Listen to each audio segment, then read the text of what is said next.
ด้วยความที่รู้จักกันมานานด้วยความที่ว่าเป็นเพื่อนฮักเพื่อนแพงกันเนาะรู้จักกันมานานหลายปีแล้วก็สนิทกันถึงขั้นแบบว่าได้เป็นเพื่อนนั่นล่ะเมื่อวันหนึ่งเพิ่นก็เดือดร้อนมาวันหนึ่งเพิ่นก็เดือดร้อนมีปัญหาเลิกรากับผัวเนาะแล้วเพิ่นก็ลำบากอะชีวิตลำบากเลิกรากับผัวแล้วผัวนั่นให้ออกจากบ้านก็บ่ฮู้ว่าความผิดอิหยังเพราะบ้านก็เป็นบ้านผัวเนาะเขาก็เลยไล่ออกจากบ้านทีนี้เพิ่นเดือดร้อนบ่มีที่พึ่งพาบ่มีที่ไปเนาะเฮาด้วยความที่ว่าเป็นเพื่อนก็แสดงความแบบว่าเป็นห่วงเป็นใยหวังดีก็เลยว่ามาอยู่บ้านเฮาก่อนก็ได้เผื่อว่ามีหางานทำหรือว่ามีบ้านมีที่พักหรือว่าห้องเช่าจั่งใดก็ค่อยไปก็ก็คือด้วยความที่เห็นว่าเป็นเพื่อนเนาะนั่นแหละพอมาอยู่นำกันได้ประมาณ2อาทิตย์เพื่อนก็เริ่มออก LINE แล้วเพื่อนของเฮาน่ะก็เริ่มออก LINE เออออก LINE จั่งใดเพิ่นมีพฤติกรรมแปลกๆเนาะแบบว่าส่งสายตาใส่ผัวเฮาส่งสายตายิ้มน้อยยิ้มใหญ่แบบว่ามีเล่ห์ในน่ะแบบคือแบบคนบ่บริสุทธิ์ใจน่ะนะแรกๆก็เห็นว่าแปลกๆก็บ่ได้ใส่ใจอิหยังเนาะแต่พอนานวันเข้านางก็บ่ยอมไปหางานหรือว่านางก็บ่ยอมไปหาห้องเช่าหาทิศทางที่จะไปเว้าง่ายๆซะนางก็ดูแบบเฉยๆอยู่แบบสบายๆคือบ้านเจ้าของนี่เนาะเออนั่นล่ะทีนี้ก็ถามว่าเป็นหยังคือบ่ลองไปหาเบิ่งงานเบิ่งคือบ่ลองเบิ่งห้องเช่าเฮาดูอ่ามีคนบอกว่าห้องเช่าอยู่ใกล้ๆตรงนี้ว่างไปเบิ่งบ่เดี๋ยวเราพาไปเนาะด้วยความหวังดีนั่นแหละ กะกะว่าเฮายังบ่ทันพร้อมเฮายังบ่ทันพร้อมยังบ่ทันอยากไปเฮาขออยู่อีกสักพักหนึ่งก่อนก็ว่าไปจังซี้เนาะก็ถ้าเกิดว่าจะแบบขยันขยอให้ไปจังซี้มันก็ดูน่าเกลียดเกินไปเนาะนั่นแหละทีนี้อยู่ไปอยู่มายิ่งนานวันเขามันยิ่งชัดเจนเนาะระหว่างผัวเฮากับเพื่อนดูแบบว่าดูสนิทกันดูแบบใกล้ชิดกันมากเกินกว่าคนรู้จักอะนะเออนั่นแหละกะนุ้งกะนิ้งกันในบางช่วงบางเวลาจังซี้บางช่วงจังซี้ทีนี้พอว่าในช่วงเวลาหนึ่งจังซี้ก็ไปทำงานเนาะผัวเมียก็ไปทำงานมันจะเป็นเอ่อบางช่วงก็ผัวก็ได้ออกไปจากบ้านไปทำงานจังซี้บางครั้งเมียก็ไปธุระหรือไปงานจังซี้เนาะมันเป็นเวลาที่แบบอ่าคือแบบมีเวลาส่วนตัวให้ระหว่างเขาสองคนจังซี้ระหว่างเพื่อนกับแฟนเฮาเนาะสิเป็นลักษณะนี้บาดนี้คือแบบมันสงสัยแล้วแบบมันสงสัยแล้วทุกอย่างมันเริ่มชัดเจนเนาะก็ก็ลองต้องจับพิรุธก็ลองจับพิรุธเพื่อนกับผัวเบิ่งว่ามันเป็นจั่งใดเพราะว่านางมาอยู่เนี่ยก็อยู่ไปอยู่มามันก็เป็นเดือนแล้วนางก็บ่มีทีท่าว่าจะไปแล้วนางก็บ่มีทีท่าว่าจะหาช่องทางหางานหรือหาบ้านพักห้องเช่าอิหยังนางเสยนางทำตัวแบบคือจั่งกับบ้านของนางเองเนาะบางครั้งอะก็รู้สึกว่าเจ้าของบ้านกลายเป็นคนอื่นเสียอีกในความรู้สึกคือนางแบบวางตัวแบบว่านั่นแหละทีนี้ก็จับพิรุธอืมในวันหนึ่งก็ออกไปว่าไปทำงานเออลูกค้านัดจั่งซี้ไปทำงานแล้วก็ธุระนำอาจจะเป็นเวลานานกว่าจะได้กลับเนาะนั่นแหละก็บอกไปว่าจะไปทำงานบอกผัวนั่นล่ะก็ออกไปตามปกติอืมผัวนั่นก็อยู่บ้านกับเพื่อนของเฮาเออผัวก็อยู่บ้านกับเพื่อนของเฮาทีนี้ก็ออกไปตามปกติแต่ที่จริงแล้วคือวางแผนว่าจะออกจากบ้านนั่นแหละแล้วก็แอบเข้ามาอีกที่หนึ่งแอบเข้ามาอีกที่หนึ่งซึ่งเข้ามา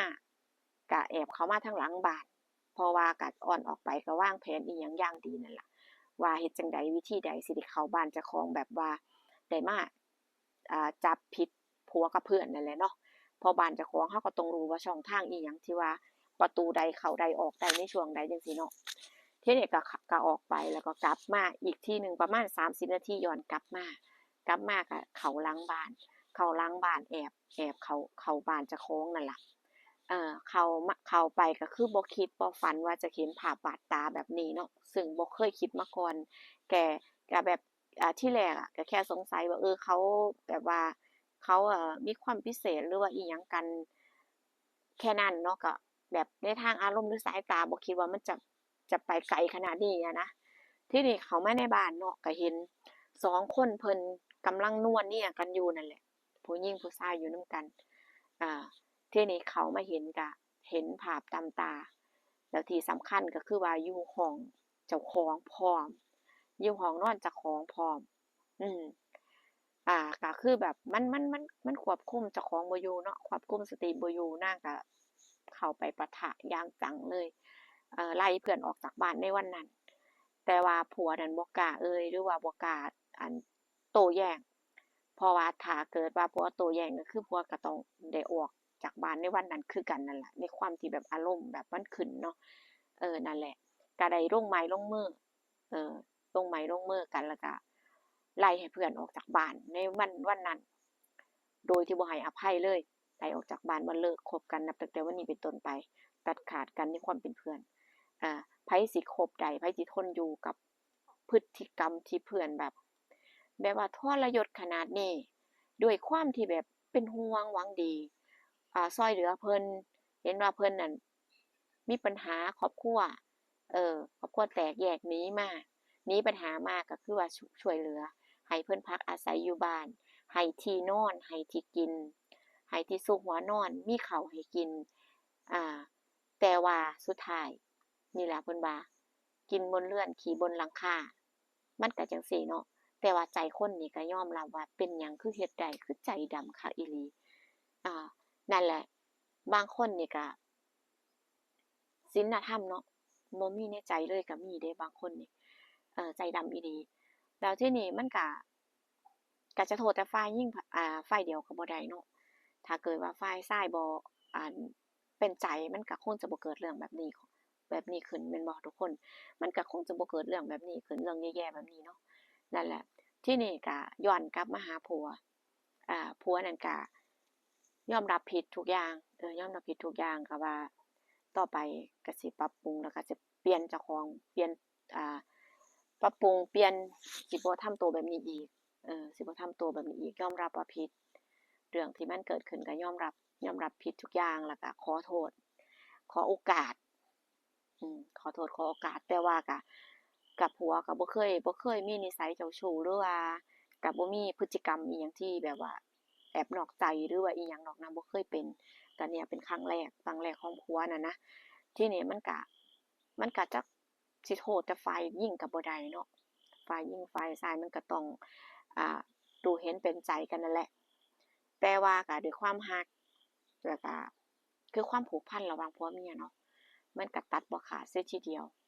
มันก็ต้องแบบมันก็ย่อมมีโอกาสให้โอกาสจังซี้นะมันก็ย่อมให้โอกาสซึ่งกันและกันเนาะแต่ว่าสำหรับผัวก็เมียยอมให้โอกาสว่าครั้งนี้เป็นครั้งเดียวและก็ครั้งสุดท้ายแต่ถ้ามีอีกก็คือว่าต้อง เลิกรากันหรือตัดขาดกันอย่างชัดเจนแน่นอนจะบ่มีโอกาสจะบ่ให้โอกาสอีกแล้วเมียก็ยืนยันนะว่าสิบ่ให้โอกาสอีกถ้ามีครั้งที่2น่ะผัวก็ขอโทษแล้วก็รับปากว่าจะบ่มีครั้งต่อไปอีกสาบาน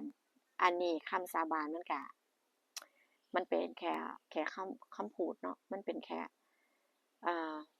มันเป็นอิหยังที่แบบลืมได้ง่ายนั่นแหละอืม ที่สุดแล้วมันก็อยู่ที่การกระทำมากกว่าเรื่องนี้ก็การที่อ่าสอนให้เราว่าการที่เป็นคนดีมากเกินไปมันก็เฮ็ดให้เจ้าของน่ะเดือดร้อนดีเกินไปก็บ่ดีบ่ดีเลยก็บ่ได้เราก็ต้องมีเพื่อนเราก็ต้องมีญาติมิตรสหายเนาะมีคนรู้จักซึ่งเราจะไร้น้ำใจบ่มีน้ำใจเลยมันก็เป็นหยังที่แบบว่า ที่บ่ได้เนาะนั่นแหละทุกคนแต่ว่าก็บ่เกิดกับทุกคนหรอกบางครั้งเพื่อนบางคนเพิ่นก็ดีคือกันล่ะเพิ่นก็ดีมันก็อยู่ที่จิตใจของคนเนาะอามันก็มีหลายๆอย่างองค์ประกอบแต่ว่าสำหรับเพื่อนที่บ่ดีเราก็ควรจะตัดออกจากชีวิตสำหรับเพื่อนที่บ่ดีเราก็ควรจะตัดออกไปเราก็ควรจะเลิกคบมันก็แค่นั้นส่วนเพื่อนที่ดีเราก็ควรจะเก็บรักษาไว้รักษาน้ำใจกันรักษาความดี บางครั้งที่เราเดือดร้อนเราก็ยังได้พึ่งพาอาศัยเพื่อนเนาะขอความช่วยเหลือ แล่นไปหาเพื่อนเพิ่นก็ยื่นมือเข้ามาช่วยก็ยังดีอยู่ผู้เพิ่นดี ซึ่งเราได้รับสิ่งดีๆจากเพื่อนแล้วเราก็ควรจะถนอมน้ำใจแล้วก็รักษาน้ำใจเพื่อนไว้บ่ควรที่จะเฮ็ดแบบนี้น่ะเนาะเอาจริงๆคือบ่ควรเฮ็ดแบบนี้คือผู้ชายบนโลกนี้ตั้งมากมายเป็นหยังคือจะต้องอ่าแค่คนเดียวอะคนเดียวเนี่ยปล่อยไปบ่ได้บ่นั่นนะถ้าจะคิดแบบมุมมองแบบรักน้ำใจกันขนาดนี้เนาะนั่นล่ะทุกคนเรื่องนี้พูดก็มาเล่าให้ฟังว่า